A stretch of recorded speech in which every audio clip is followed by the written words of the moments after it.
مهم شیم واسه هم تو شب سرد، با هم دیگه خاطره بسازیم. بیا این لحظه ها باز نمیان، با همین زندگی رو بگاهیم. منم فکر غم و غصه نباشم، این که زندگی من بود. پیش تو بودم مثل لحظه هاست، اصلا دیدنت بشه ممنون. بیا یکم دیگه عوضش کنیم، زندگی رو یکم اکی قشنگش کنیم. به سری که عشق واقعیش تویی، آدم ها پستن و که یلکش کنیم. میشه روی چشه همه در بیاد، تنهایی به قلبم میده نخی سیگار. خوش باشیم با هم کل شب و روزو، ببین که چجوری من پیشرفت و میگم. اینا همه خواب خیالی منه، دوست تکس داده هوادار و فنه. قلم سنگ شده احساسات هنه، نمیخوام همش خوب اینجا باشی کنه. ترناف میشدم همش با کارات، میرفتم خلصه با خط بوت مای وی. سلیقه‌ام بودی زدم برات با کارات، بس هیستوری لطفا سایلنت.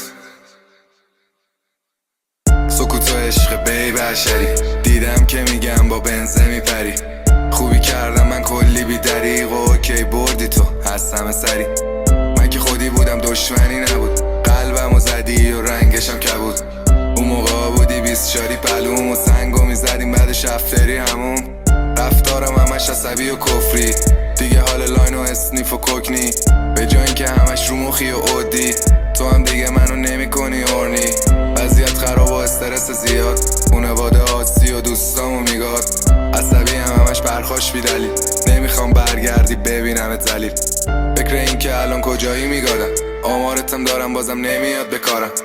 من که دیگه شبا نمیبره خوابم، حافظم هم بگاست و نمیمونه یادم. فقط اینو بدون پسرت یهویی میشه عاشق دخترم یه جوری. حال منو فقط پسرت میفهمه، زندگی دیگه بیبی خیلی بیرحمه.